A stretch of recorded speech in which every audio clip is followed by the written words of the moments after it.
Hey guys, my name is Casey, also known as Miss Freddie. I am a professional photo organizer, and I am excited to teach you how to organize and back up your digital photos.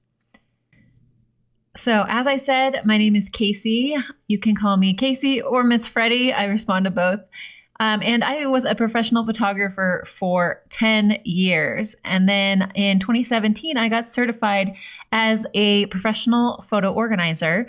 It means that I help people all over the world via screen share make sense of their photo overwhelm and their mess. I help them organize their photos, get them backed up to the cloud, and it's all done via screen share. I also am the creator of an online course called Backup Bootcamp, which teaches those steps in a self-paced online course so that people can do the work themselves and make sense of their photo mess so they can go back to enjoying their photos again instead of just having them be a source of stress.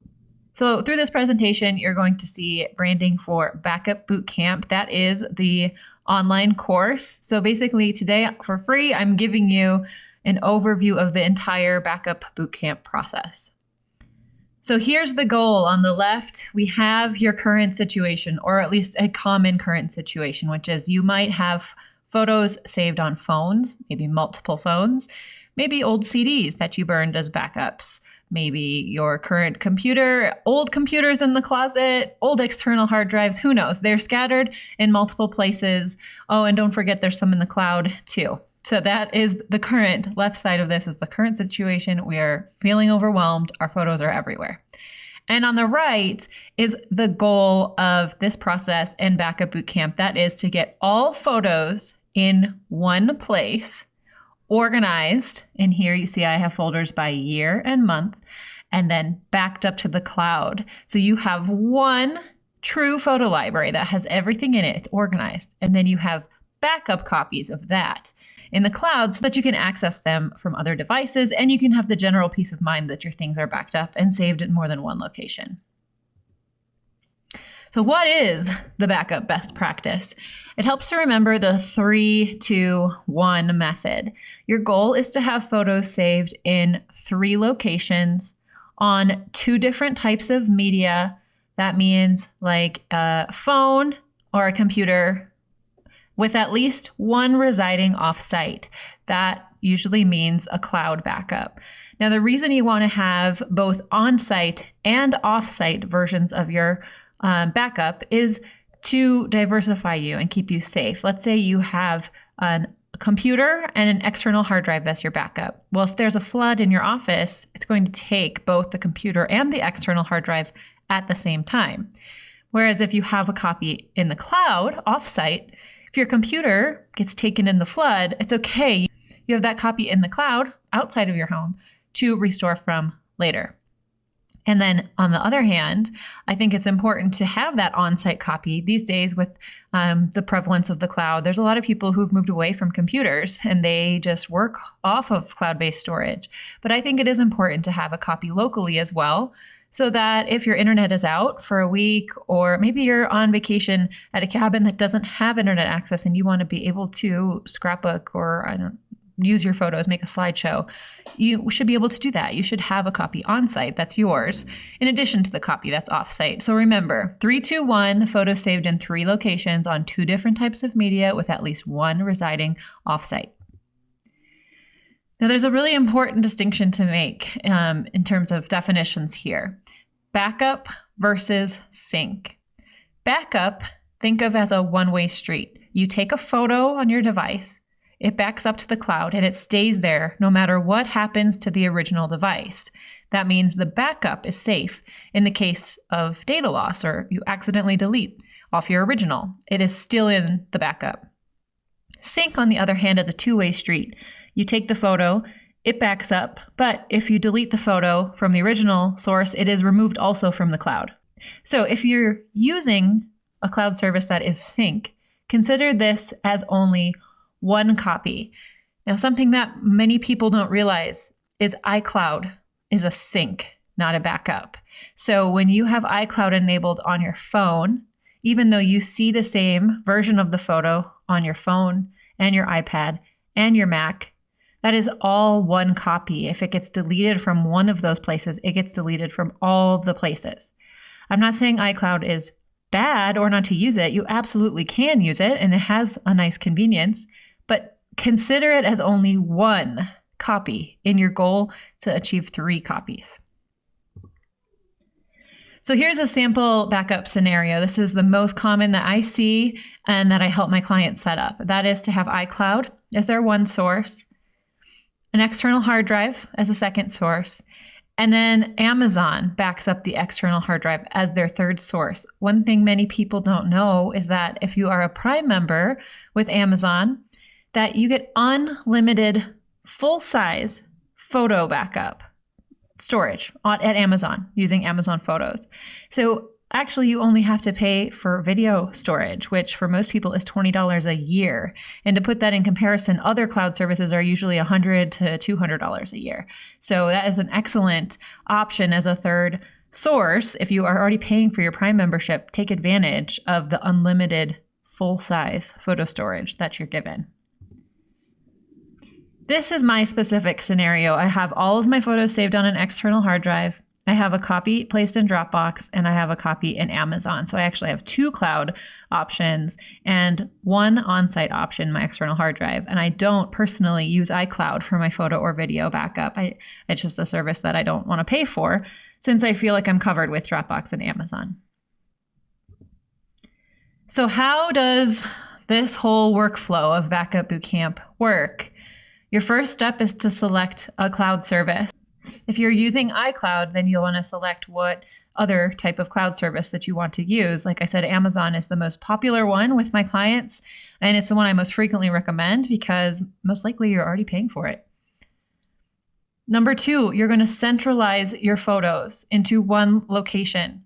Almost always, it's an external hard drive because our photo collections are so large now that they really will slow down the computer, or maybe your computer won't even have enough space for it, which is pretty typical. So the second step is getting everything into one spot, copying and pasting from all your different sources and landing into one messy spot, but it's all there.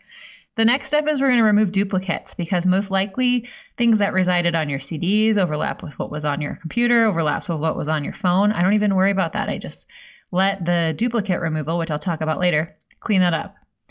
Then sort it all into folders. As you saw before, I have mine in folders by year and month. It's just a very simple folder structure. And there's going to be technology to help do this for us, which I'll talk about in a minute.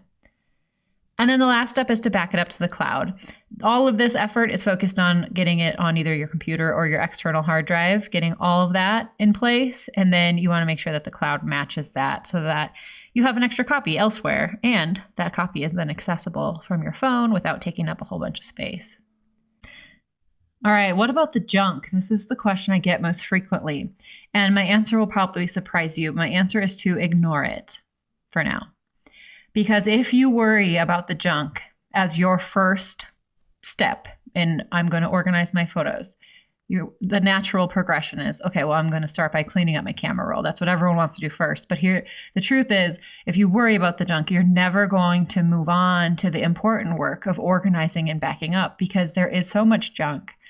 And there's constantly new junk being created that the cleanup and worrying about the junk is a never-ending task. So I want you to think about this differently. Listen to me today. Ignore the junk for now. It will always be there for you to clean up later. I think your priority should be to get things organized so you can find it when you need it and backed up so you can sleep peacefully at night.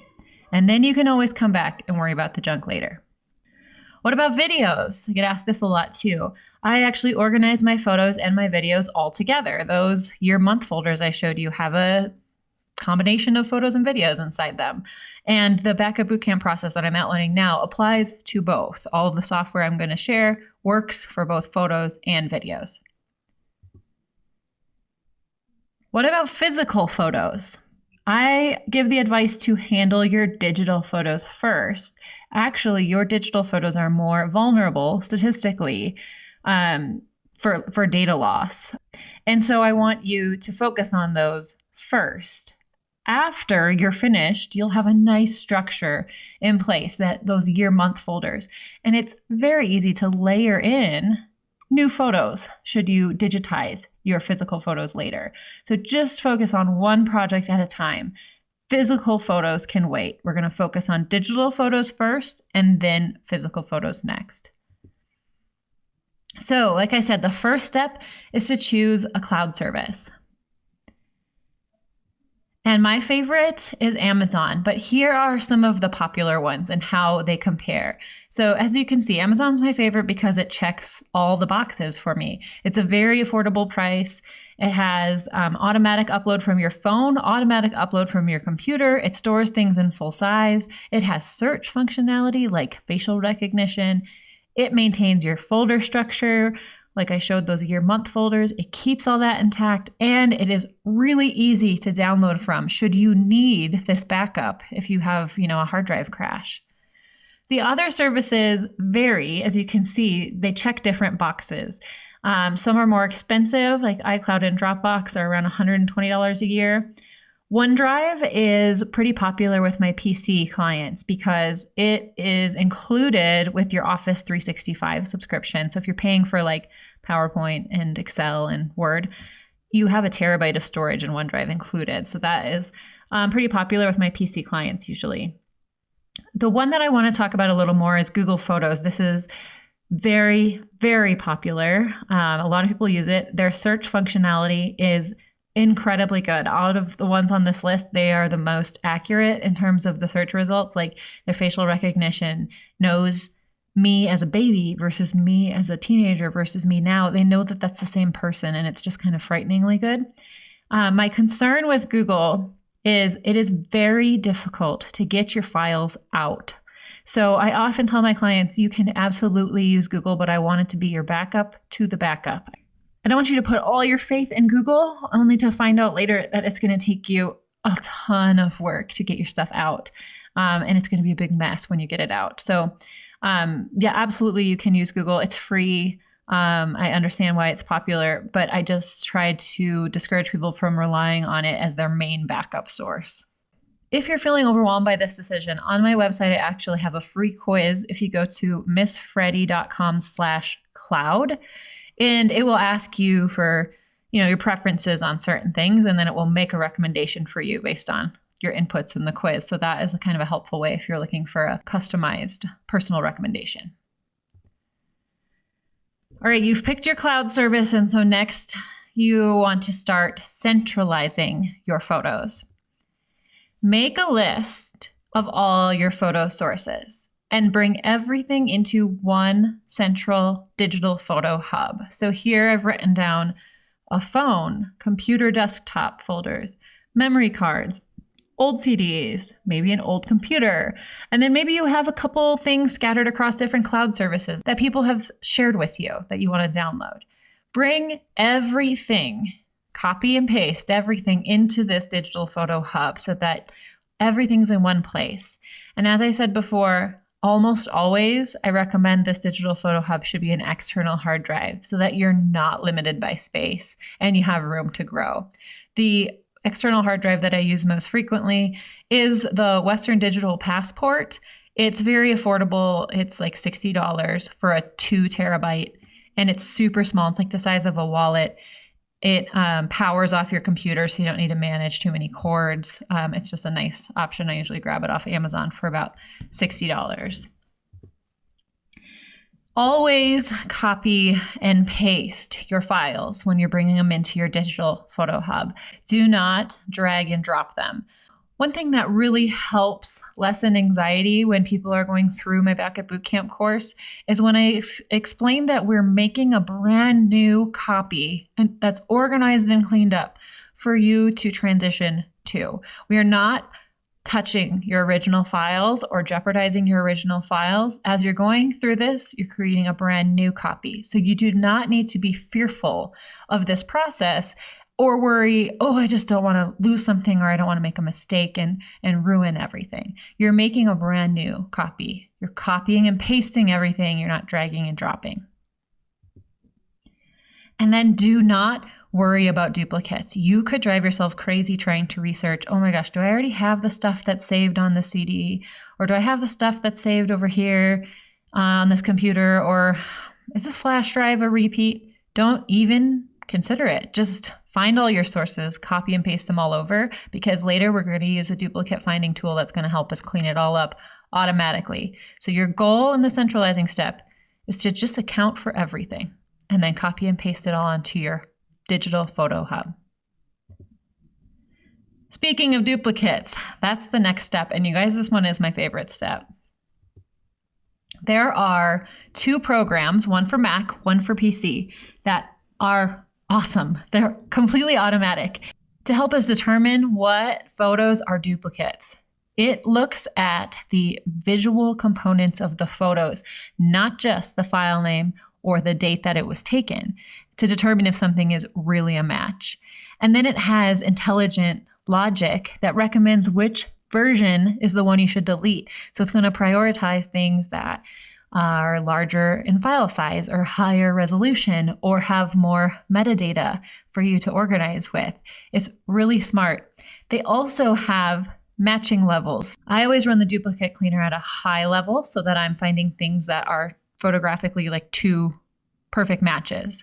But you can actually run it at a lower matching level and you'll find things like bursts where maybe you took 20 pictures in the same scene, but only one of them has everybody's eyes open and everyone's smiling. And so it will help as a tool to pull all those decisions into one place for you so you can pick which versions you want to keep. My advice is to start with it on the very high matching level because that is more straightforward. It's more automated. If you start lowering the matching level, you get into having to make more manual decisions. So start with this at a high matching level, keep it pretty automated, save yourself some time. You can always come back and worry about some of the lower level cleanup later. Okay, next, we're going to sort everything into chronological folders. Right now, it's just a big old mess based on where the stuff came from, and we want to give it some structure. Again, this step is automatic, and it's so cool. Again, there are 2 different programs, one for Mac and one for PC. The one on Mac is Big Mean Folder Machine. It's a funny name, but it's an awesome program. And then the one on PC is Photo Move 2.5. Both of the programs work the same way. You give it an input, like your digital photo hub goes into it, and it sorts into folders, year-month folders, automatically using the dates of your files. So you input your digital photo hub, which is a huge mess. Things come in from all over the place. And the output is a simple folder structure, all saved year and month automatically. It's so cool. I always geek out on this step. So now you have one folder, your photo library, that's all organized by year and month, and the duplicates removed. That's it. That's like, this is it. Like, you've arrived. You have your one organized folder. The work is done. All you have to do is back it up to the cloud now. So you will replace what's currently in the cloud, because what's in the cloud right now is probably partial. It's probably a mess. So you're going to wipe out what was there and replace it now with this full, big, complete, cleaned up copy of your photo library. And then you can access everything from any device. So like I said, I use Dropbox and Amazon. So on my phone, my camera roll is quite small. I have the smallest storage space on my iPhone, and I don't use iCloud. So my camera roll is usually less than 1,500 pictures. And if I want to see the rest of my life, all the way back to 2001 when I got my first digital camera, I can go into either the Dropbox app or the Amazon app and scroll back in time and see it all there without it taking up space on my phone. It's pretty awesome. Okay, take a minute to just pat yourself on the back for what you've accomplished before we get into this optional step, which is cleaning up the junk. So remember I said before, it's always there for you if you want to go back and clean it up, but this is totally optional because I think the priorities need to be getting it organized into those year-month folders so you can find what you need when you need it, and backed up to the cloud so that you can sleep at night. So now that you've done that, we can talk a little bit more about the junk. I use a program called Adobe Bridge to do all of my photo viewing and cleanup on my computer. Adobe Bridge works on both Mac and PC, and it is completely free. Adobe is the company that does Lightroom and Photoshop. They know a ton about photo management, and this part of their suite of products is free. So you can install Adobe Bridge on your computer for free. And what I love about the Bridge program is there's no catalog file. You don't have to import things into Bridge, make changes, export them out. Anything you're doing in Bridge is happening to the real files. There's no memory here. So let's say you want to work on cleaning up your external hard drive. You would need to plug the hard drive in order to see them in Bridge. There's no catalog saved here with a memory of your collection. So the best part about Bridge, you're going through your photos, all of a sudden you see one that you don't like. You hit the delete key on your keyboard and it goes to the trash. And that's it. The actual file from the external hard drive moves into your trash can. Then let's say you see a photo you love. You can hit the 5 key on your keyboard and it will add 5 stars to the photo. So then maybe at the end of the year, if you want to get really ambitious and make a special family yearbook, photo book, print it out, you could go filter for your 5-star photos in Bridge, find those ones that are the best from the year, and bring those to your photo book company. So Bridge is a great tool for photo viewing and cleanup because there's just not a lot of keystrokes. You just hit the delete key and something moves to the trash. You hit the 5 key, it becomes a favorite. And you can move through your collection very quickly in Adobe Bridge. The only limitation, as I see it, of Adobe Bridge is that there aren't any editing capabilities here. Now, for most people, this is fine. I do almost all my photo editing on my phone anyway. But if you want to be able to do more extensive editing on your computer, that would require you to upgrade to Adobe Lightroom or Adobe Photoshop, and those are paid programs, whereas Bridge would just be free to view and interact with your photos. One big way we can clean things up is to go after that low-hanging fruit, the screenshots. Almost all of the screenshots in your collection are going to be junk. So one trick I use is if you are in Bridge or you're on your computer cleaning things up, you can search for PNG files and it will return mostly screenshots. That's the format that most screenshots are taken in. If you want to try and clean up on your phone, if you have an iPhone, you can go into your albums section and then go down to albums by media type. And there is like a filtered little album there that shows all of your screenshots in one place. So you can go through them very quickly because they're all brought into one place for you to review them and delete anything you don't need. One more optional step, if you want to take it even further after you've gotten everything organized, backed up, and cleaned up, is you could create helpful albums to make it easier to find what you need in the future. So I have a couple ideas of albums you can use, and you can either create albums right on your phone in your Apple Photos program. You could create them in Amazon if that's what you're using. You can create them in Bridge. They're called collections. Whatever you end up using as your interface will have an option for you to create some kind of album. But these are things that really take your organization to the next level.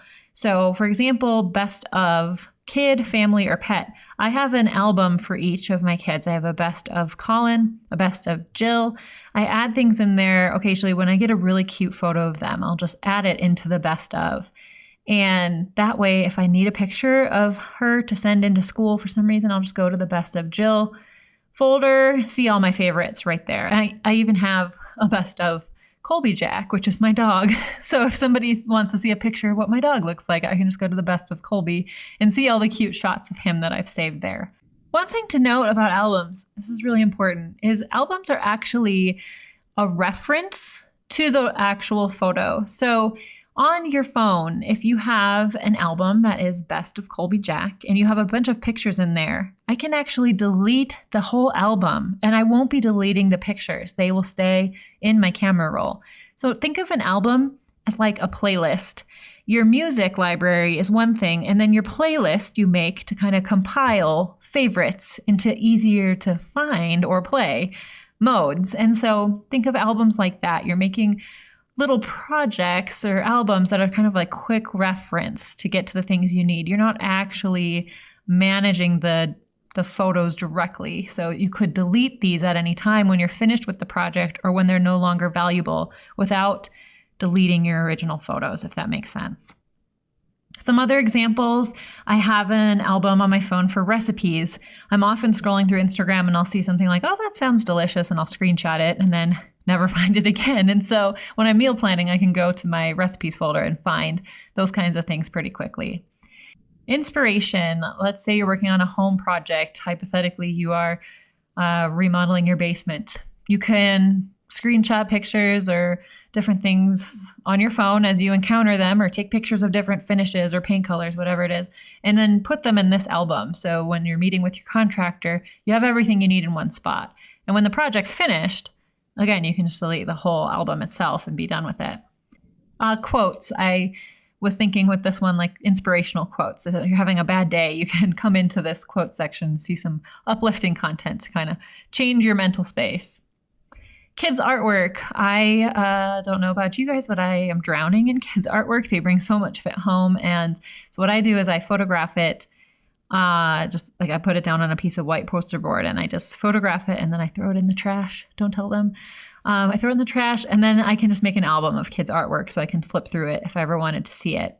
And if you attended my earlier presentation about chat books, I actually have chat books set up to print one subscription for each child.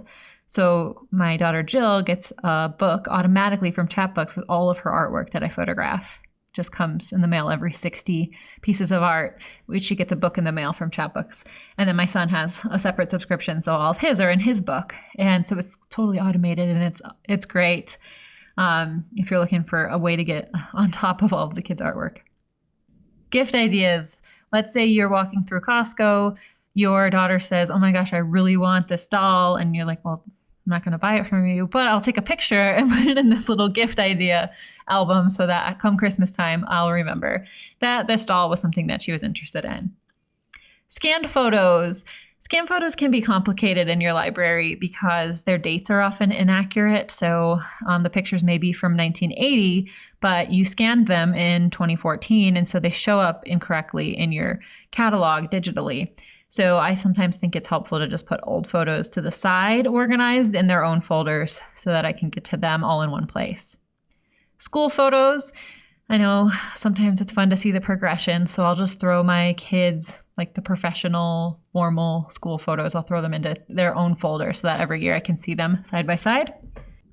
Headshots. I frequently get asked to send my headshots in for different speaking gigs like this or articles that I write on the web. So they're easily accessed now that I have them in a headshots album. Before and after projects, back to that basement remodel, maybe you want to take a picture before and after, but the middle time frame is months long. So you could take a before picture, throw it into an album so that you'll be able to find it easily when it comes time to take the after. And then finally, I use albums for projects. These are super helpful for collecting things that I need to put into a photo book or a slideshow. So I can work on these albums gradually. Let's say my son's graduating from high school and I want to make him a slideshow.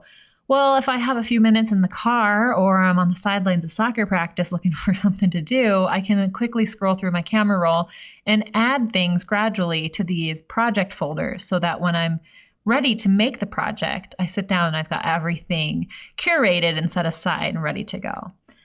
So these are some ideas on albums. They really can be helpful, making things easier to find. They can be temporary, like those project ones. You can delete them when you're done. No big deal. But think about albums in this way and come up with a list for you of what would be helpful, things that you reference frequently. Okay, I know that was a lot of information. I know that your digital photos feel like a huge mess and they feel incredibly overwhelming. And maybe you don't even feel like you get joy out of your photos anymore because you're so overwhelmed by them. So I just want to say that you can do this. I have shared with you shortcuts today that where technology can step in and automate things for you. And I hope that you take advantage of them because if you can get all of your photos into one place and properly backed up, it will be a huge relief. It will be a huge weight off of your shoulders, and it will allow you to use your photos in ways that your family can enjoy.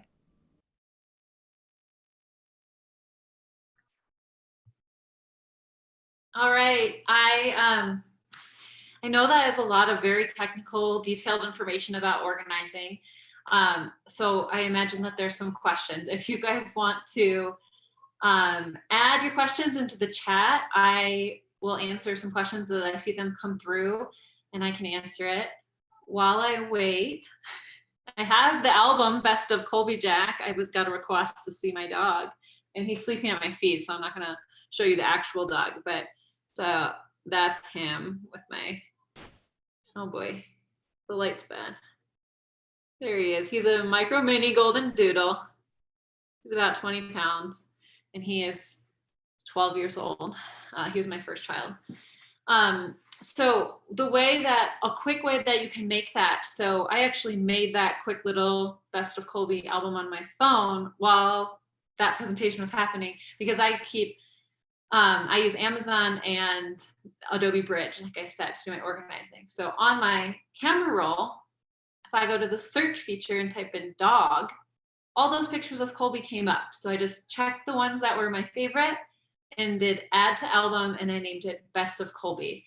It really took 3 minutes, maybe, to use the features, technology features, to just make it easier. So facial recognition can be the same kind of thing on your iPhone. There is an option to search by person. Amazon Photos offers that same kind of feature. So I could go to my daughter's face on facial recognition on Amazon, see all the pictures it's found of her, and then just tap and select maybe 20 that are my favorites and add them to an album. So technology has really made it simpler to organize your photos, but the problem is people aren't even aware of all the features that exist because it's changed so rapidly, so quickly. All right, there's a question. If you have an automatic backup set up on your phone with a cloud-based storage, how do you recommend deleting the junk photos that get backed up? Seems like you'll do double work because you delete it off your phone and then you have to delete it from the cloud. Don't you want your cloud to sync deletions? So the way that I handle it with Amazon is it backs up 100% of what's on your phone. And if you delete the junk from your phone, it doesn't get deleted from Amazon because it's a backup and not a sync.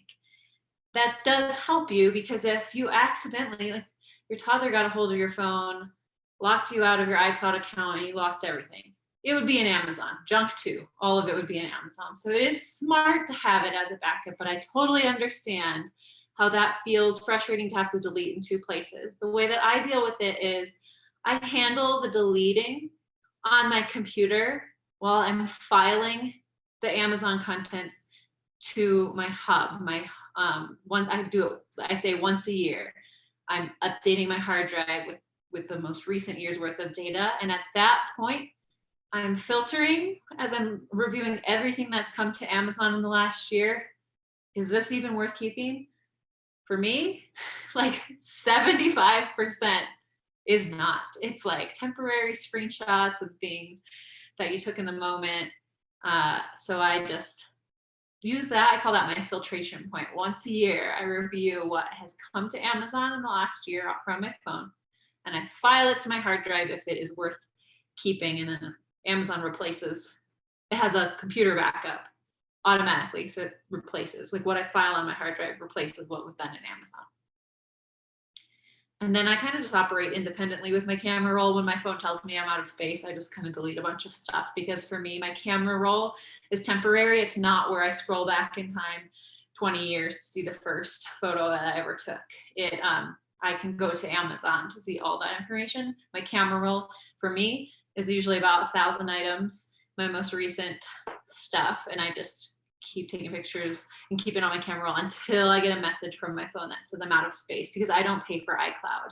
So I get that message frequently. I have the smallest storage size phone. So another question, how often do you recommend syncing pictures from your phone and camera to a hard drive? The process that I outlined in Backup Bootcamp for annual maintenance, I say you should do it once a year. Some people like to do it once a month. Those like to be on top of it, and they just update that hard drive once a month. And others, you don't need another thing that you have to do every month. And so I say once a year is plenty. Let's see, I have all my photos saved on Google Photos. I would love to start using the ones you recommended now. What's the best process to move them from one to another smoothly? Good question, Kaylee. So if those items are still on a computer or a phone, because that's where they originated in order to get to Google, then I say you can just walk away from your Google and organize the items from the phone or the computer instead. If those items have gone to Google and since been deleted from their original place, Google is clever in that its app gives you little reminders that says, hey, it could free up all the space on your phone now that it's in Google. Should I do that? And so people say yes, and it deletes a whole bunch of pictures off your phone because they're in Google. So in that case, you'd only have the copies in Google. So you need to take out from Google. It's takeout.google.com. And it will show you your whole Google life, like Drive and all the different options in Google. And you check Photos, Google Photos, and you request an archive. They'll give you a few different size options. It might take a couple hours to a day to calculate and figure it all out. But then you'll get an email that says, hey, your Google archive is ready, and it has links for you to click, maybe hundreds of them, to download every single little zip file that would be your whole Google life. And then it gets to your computer.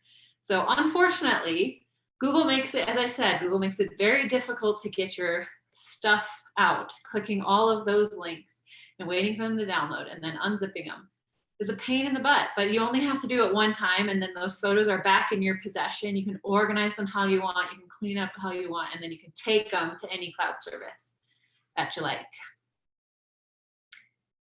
Let's see, how do you manage when your cleaned up library is 90,000 plus on your 90,000 plus photos. So the average of the clients I deal with on their phone have 30 to 40,000 items on their camera roll. I have dealt with clients that have all the way up to 195,000 items on their phone.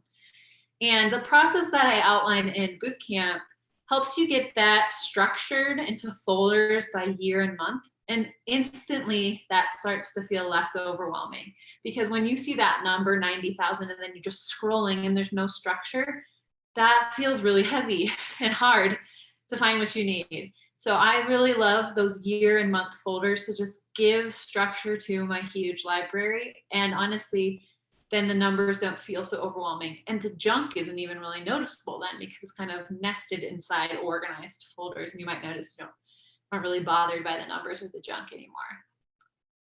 Can you clarify what program you're using to organize by year and month? Yes, Kim, I use two different programs for Mac or PC. The Mac program is called Big Mean Folder Machine.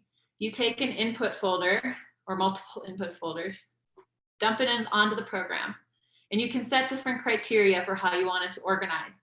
You can organize by year, month, file name, all sorts of different criteria. I use year, month. And then you tell it where to put the output. So it takes this whole jumbled mess, analyzes it for the dates that the photos and videos were created, and then spits them out into automatic folders by year and month. Now, it's not 100%. There's definitely going to be a percentage of your photos that are missing dates, and it will put them into a folder called Others that you would have to then sort manually. But the fact that this program for $17 or however much it costs can do 80% of that sorting for you automatically. So it's just so cool. I'm so glad that it exists to help automate that process. I used to sort all that manually until I discovered the program.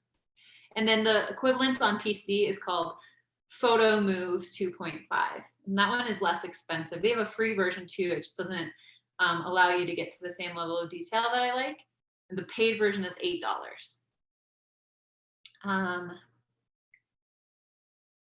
Yes, Barbara asked, missed the beginning of the presentation. Oh yeah, okay, sure. Somebody already replied. Yes, this is going to be recorded and shared. So you want to watch it again when you're actually sitting at your computer organizing photos, you can. Oh yes, Jill asked, can you tell us about the Backup Bootcamp class? So this presentation showed you the theory and the workflow that I use to organize my photos, clients' photos, hundreds of students in the Backup Bootcamp. That's this workflow that I've used over and over again. I've used it on Mac, PC, Android, iPhone. This workflow I've just used over and over again. And the Backup Bootcamp breaks it down into video tutorials of like, here's where you click, here's what you do this, here's this. It's like actually recorded footage of me doing it on my computer, so that if you are in it and the high level overview of the workflow is just not enough. Backup Bootcamp shows you, here's where you click, here's the setting you use, here's how you name this. It goes into all the detail. And it's sort of like a choose your own adventure, I call it, because at the beginning, you pick your cloud service. It's that same slide that we went through that had the check marks of all the cloud services. You pick yours, let's say you pick Amazon, and then you watch the Amazon videos through the bootcamp. You choose your adventure. You could pick Dropbox. You could pick OneDrive, and you'd follow the videos that apply to your choice. There's also videos broken out for Mac or PC. So I filmed the whole thing on my Mac. I filmed the whole thing on my PC, so that hopefully it won't be confusing, so that the systems look the same. And yes, you can go to backupbootcamp.com to learn more about the course. The course costs $79. I have a discount code. If you use the code HOPE, then it is 50% off. And the bootcamp course Backup Bootcamp comes with a private Facebook group, so all the students have access to that. And I answer questions in there daily, Monday through Friday. So I get a lot of people with screenshots like, help, I'm stuck on this step, what should I do? Or help, this looks a little bit different for me than your video. What does this mean? So that's definitely, I mean, I've tried to simplify the process as much as possible, but the truth is everybody's situation is entirely unique. Everybody's count of photos on their phone is totally different from their neighbors. Some people have 5 computers of old photos they've been saving. Some people have 100% of their photos on their phone. There's just so many possible scenarios. And I've done my best to make the course have videos that you just watch, the ones that apply to you, so that it will be as simple as possible. But in reality, that Facebook group is really helpful to help troubleshoot the unique instances that a lot of people have. So yes, HOPE is the discount code. She just pasted it into the chat. Let me scroll up. Let's see if I missed anything. Oh, there she is. Hi.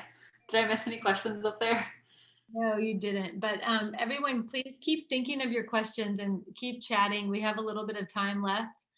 I just wanted to also point everyone, the way that I found Miss Freddie is through Instagram. And she's somewhat of a celebrity to me because I'm also a photo organizing geek. But she has an Instagram page that is just Miss Freddie, and there's lots of really good information on there. So in her highlights from all her stories, if you just like click through those, you'll find some tips and tricks on editing photos and how to clean up your Mac, and some more tips about backing up your photos or ordering photo gifts. So I encourage you guys to check that out. She also has on her website, missfreddie.com/blog. You'll see, like, she posts a blog. Is it every week that you post a blog or every day? I don't know. It seems very regular. I post on the blog once a month or twice a month. Okay. Well, she posts on the blog, and then that's usually what's featured in the highlights as well on Instagram. So there's just a wealth of knowledge there that she has put together for us. And the thing I love the most is how you, Casey, how you simplify everything. And even like the hardest things that seem so overwhelming, you like break it down to the simplest nugget. And it helps us, those of us that are more overwhelmed, makes it more digestible. So if you're feeling overwhelmed, any of you, I encourage you to just keep pressing on.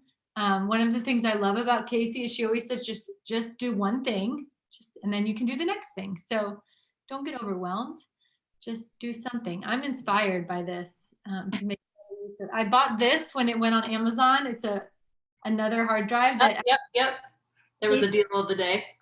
Deal of the day. I haven't opened it yet, but I'm going to be doing backup boot camp. So, and I know people usually have like a fear of external hard drives, because they know everybody has a story of loss or a friend who lost everything because it was on an external hard drive. And so usually I have to kind of like calm those fears by saying, I view external hard drives as just an extension of your computer. Like your computer has a finite amount of space, and you could fill it all with your photos. So you could use the external hard drive as this additional folders and space that you organize on. It's not a copy. Like everyone views a hard drive or external hard drive as a copy. It's like your whole computer copied here, and then it's going to die. That's not it. I use it as an extension of the storage space. And at the end of boot camp, we're going to make an identical copy of that work, so that we're not putting all of our eggs and all of our faith into that hard drive. If it crashes, we'll get it back from Amazon or wherever else. So it's just one of our 3 copies. And so therefore it's okay if we did have a loss there. Why get a hard drive if you have multiple cloud storages? Good question. So you don't have to use an external hard drive if you have a computer with a whole lot of space. But the reality is our collections now for photos and videos are so big, and Mac computers especially are so expensive to upgrade internal storage. And so most of the clients I work with don't have enough space on their computer to house their whole collection. And so that's where an external hard drive is a great option. And then if you have multiple cloud storage, let's say you have your 3 copies, they're all in the cloud. So you're saying, then why would I need one on site? The example that I gave earlier about if you want to go to a cabin and work on a slideshow for your son that's graduating from high school, you would have to have strong internet to get all the components to put into that slideshow back to your computer. And maybe you're at a nice quiet cabin that's in the middle of nowhere and you don't have any access. So if you have 100% of your content all backed up in various cloud services, you're protected. It just might not be as convenient to access. The other downside is cloud services can change their terms of use. Just this week, Google announced that they're no longer offering free photo unlimited backup. Like I shared in the video that I just recorded recently, it's already out of date. And they just changed their service. And so there's so many people who are 100% relying on Google because it's free. And now they just found out this week, like, okay, in 6 months, it's no longer going to be free. What am I going to do? And anybody could do that. Amazon could do that. Dropbox can do that. It can change. And so that's why I like to just know I have this little hard drive. It's plugged in right there. That has all my stuff on it. It's mine. And so if Google changes their terms, fine. I'll go somewhere else, take that little hard drive and upload it there. How do you feel about putting pictures on a thumb drive with a lot of space? Same, I view a thumb drive and an external hard drive as kind of interchangeable. It just depends on how much space you have on it. I have a little device down in there. You can't really see it. It's got 2 terabytes of space. That's usually what I recommend for most people to use. But a thumb drive and an external hard drive both are pretty comparable. I think I missed one. Maybe not. Oh, Paula said now she's not so overwhelmed. Good. And that's one of her goals for this winter is to work on photos. Good. I think one reason we're so overwhelmed is because we don't have a roadmap on how to do it. Like you keep hearing new programs, technology popping up, and you don't know what you're supposed to do. And so that's what Backup Bootcamp's meant to do, is just to give you the path. And it's broken out into like lessons if you want to watch one video after another, so that you can just break it into small steps at a time. Do one thing at a time. I have had many thumb drives die for unknown reasons. Andrea said, yeah, I do feel like, I don't have statistics to back this up, but I do feel like thumb drives seem to stop working, in my experience, more than external hard drives. I don't know, maybe it's because we're kind of just like bringing them with us everywhere. They're so tiny, and maybe we're kind of not being careful about them. I'm not sure. Statistically, the average life of an external hard drive is 4 to 5 years, which sounds scary low, but I think it assumes it's plugged in all the time too. And I don't keep my hard drives plugged in for 4 to 5 consecutive years. I have some that are over 10 years old, still going fine. How do you keep the hard drive synced to your cloud storage? Oh, Amazon has this amazing feature. So you install the Amazon Photos desktop program. It works on Mac or PC. And you can tell it a folder to watch. So I have one folder that houses my whole photo collection. That's the one organized by year and month. And I can tell Amazon, watch my photo library folder. And anytime I add to it, Amazon will just automatically sync that addition to the cloud too. So even if I'm adding things to a 2004 folder, like I found an old CD from college and I'm gonna upload those pictures now, put them in 2004. Amazon will sync that change. So it adds to the 2004 folder up in Amazon. But say I had family pictures taken this year, 2020, and I put them in the 2020 folder, it would sync that addition. If I make a new folder for 2021, it would sync that addition. So anything that's happening at any sub-level underneath the folder I told it to watch, it's automatically synced to the cloud. And you don't have to keep the hard drive plugged in all the time. Amazon just won't be doing anything if the hard drive is unplugged. Next time you plug it in, it will just pick up where it left off. When you say it's synced to the cloud, you mean synced to the hard drive? It takes the hard drive's contents and uploads them to the cloud. An extra copy. It's not, yeah, they're two separate copies. We missed a question up there by Chris. He said, did you recommend 2 terabytes? Yeah, 2 terabytes is enough for almost all of my clients. That's a good starting point. I'd say that average photo taker fits into there. If you're somebody who knows you take a lot of video or a lot more photos than everybody you know in your life, then maybe you would want to go to a 4 terabyte, but 2 terabytes, usually plenty of space. My photo collection fits in under 1 terabyte, but at least 2 terabytes gives you some space to grow. There's another question. Let's see. How do you back up videos too? I worry that my videos won't be accessible later because of changes in technology. Maybe MP4s won't be readable in the future. So I include photos and videos all together, and they all back up for me to both Dropbox and Amazon. One cool thing about Amazon is it can read a lot of video formats. So there's some formats that are like AVI. It's an old video format that was from PC. PCs can still read it, but my Mac struggles with it. Well, it plays in Amazon just fine. So I think as video morphs and the formats change, I think cloud services hopefully will stay on top of the technology. But if not, if you come across an old video, like DVDs, for example, when you plug in a DVD to your computer, they'll play, but it's not a file that you can copy and paste up to Amazon and play there unless you convert it. There's a converter I love. It's called UniConverter from Wondershare. Wondershare's company, UniConverter. It works on Mac and PC.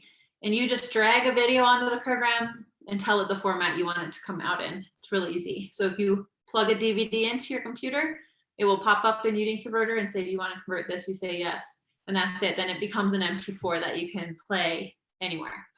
So UniConverter will be, I heard it was going to be 40% off maybe for Black Friday. So if UniConverter, if you have a ton of videos in your life that you feel like you're going to need to convert, check that out maybe for Black Friday, because it's, I think, $70 or $80. It's not a cheap program. Sorry. Sorry if I messed this, but organizing by date, do you recommend the automatic year-month filing by Amazon Photos? So I do all the organizing work on my computer and I let Amazon match it. So I create the year-month folders on my hard drive, and then they are intact up at Amazon as well. One thing that many people don't know about Amazon, and I didn't even talk about it in the video yet, there are 2 sides of Amazon's cloud storage. There's Amazon Photos, which is what I was talking about. There's facial recognition and albums and all the fun stuff. There's also Amazon Drive, which is the back end of that, and it shows everything in folders. So there'll be a folder that says iPhone that has all your iPhone uploads in it. Then there'll be the folders that came from your computer, 2020, 2019, 2018, 2017, all your folders are there intact. And I love that Amazon gives you both options. So if you know exactly what folder something was saved in on your hard drive, you can go to Amazon Drive. There's an app for your phone. Find that exact folder and get the item you needed. But if you don't have any clue what folder that was in, you just want to search for photos of your dog, you can go to Amazon Photos, type in dog, and see what comes back, no folders. So you have both options with Amazon, which is really nice. But yes, I do organize everything by year, month for me, with some exceptions. So my 2020 folder will have January, February, March, all the months. Then I usually have an extra folder for screenshots, just because in my head, I don't know what dates those correspond with if I were going back to try and find them. I have a folder for kids' artwork. I have a folder for our professional photos. And sometimes I'll have a folder for like our yearbook or something, or big vacation.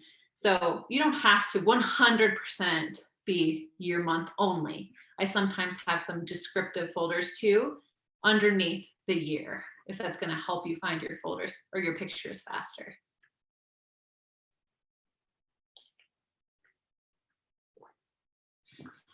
Sorry, I've been doing a lot of talking.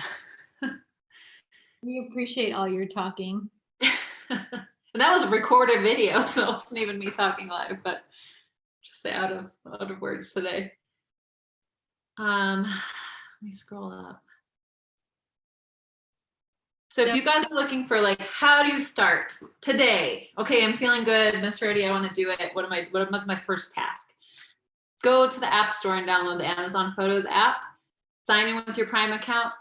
Just let it start backing up your whole camera roll. If you are somebody who has tens of thousands on your phone, which is the norm, it's going to take Amazon a while to get all of that backed up. So you could start that today, and then you got to wait for a couple days or a couple weeks even. So might as well just start that today. Amazon is capable of getting everything backed up from iCloud. So if your camera roll says 40,000, Amazon's going to back up 40,000. And the way that iCloud works is not all 40,000 are saved on your phone anymore, but Amazon's smart enough to work with iCloud to get the full size of all those 40,000. And so that is why it could take a really long time, because Amazon's doing a lot of work behind the scenes to get the best possible backups for you of all your items. And as it's backing up, it's renaming everything to say year, month, date as the file name. So once your phone finally finishes uploading all 40,000, you can switch over to their computer program, download your whole iPhone folder to your computer, and you're going to see everything. All 40,000 are listed with the year, month, date. So it's so easy to organize that, because all 40,000 now have the answers of what folders they're supposed to go into. So that's your first step. Go to the App Store and download Amazon Photos. Can I ask a question about that? When you have Amazon Photos and it's backing up all of the things on your phone, what about all of the things that are already on an external hard drive or your computer? What's the best way to get those to Amazon Photos? Yeah, so after you're finished waiting for your phone, and it gives you the message, you're done, everything's uploaded, you're going to bring Amazon's contents to your hub in the same way you're going to bring everything from your computer into your hub. And they're probably going to overlap quite a bit. That's why we use the duplicate finder to analyze it all, because most likely a lot of what's on your phone is also on your computer, is also in Amazon. You know, you're going to bring it all to the hub and then let the duplicate finder analyze it to help you start bringing it some order to it.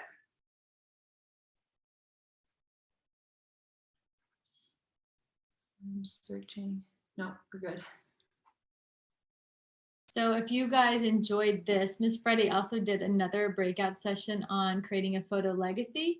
And she shared like very tangible, practical things that you can do with your photos to make them enjoyable for your family. So this is obviously like a very technical breakout where we talked a lot about like the technical aspects of organizing your photos, but then the beautiful aspect of actually like using your photos for pleasure and legacy building. She did address that in a breakout earlier, and all of that was recorded. So we'll be sharing that with you. There was another question that just came in. So you pay $20 to have the videos uploaded to Amazon annually, correct? Yes, so they give you unlimited full-size photo storage. They give you only 5 gigabytes of video storage for free, and that's very little. So if you install Amazon Photos today, you're going to get a message later this afternoon or this evening that says you're out of video storage space, but we're going to keep backing up your photos for you. So if you go to the website, amazon.com/photos, there you can upgrade to the paid video plan, and it's $20 a year for 100 gigabytes, which for the average person is usually enough for their videos. The next size up, if you fill that, is $60 a year for 1 terabyte of space. And that is a ton of space. I've never had anybody fill that one. And if you start with the 20 and you do end up needing to go to the 60, they apply your payment that you already made to move up. So always start with the smallest one and then upgrade later if you need it. Also, when you're on the website, a little secret tip, the plan that pops up as the default to pay is $1.99 per month. But there's a little button to the side that says more options, and that's where you'll find the $20 per year. So their annual plans are discounted, but they don't tell you that because they'll make more money off of you paying monthly. So click on the more options to see slightly discounted prices, but they don't make it easy to find. But I think it's absolutely worth the $20 of storage space. I used to say your only alternative, if you're like, I don't want to pay $20 to Amazon, I don't want to pay for photo storage. I used to say your only alternative was Google, but now that's not true. In 6 months, you're gonna have to be paying more than that over at Google. So I think it's worth the $20 to have your videos and photos all together. Yeah, and I back up all my photos to Shutterfly using their app, and it all goes there for free automatically, but they don't do videos anymore. So for video, so make it hard for you to get your stuff out too. You probably run into that. They only let you take out 500 at a time, and if you're that person with 40,000 on your phone, that is going to take you a minute to get out all 40,000. Yep. Michelle said $20. Oh, I pay $199 a month for Google storage. So what are they not allowing in 6 months? If you're paying for Google storage, then maybe you won't be impacted by the change. So the people who are not paying for Google, which is most people, they're not paying anything monthly. So that's what's going to change. If you're already paying, it probably won't change for you. He's awake from his nap if you guys would like to meet him. Colby, hey, come here, bud. Well, I appreciate everyone's time, and I just really appreciate you, Casey, for sharing. I definitely encourage everyone to watch the recording later because I know it was a lot to take in. I will definitely be participating in Backup Bootcamp, 50% off. Thank you for the discount code. I'm excited about actually like doing this, and I think I need the actual clicking and choose my own adventure path of making sure I watch all the videos, because this was a great like snippet, but I know it would be hard for me to carry it out, even though I took all these notes. Yeah. So everybody feel free to check that out, and her website and blog for sure.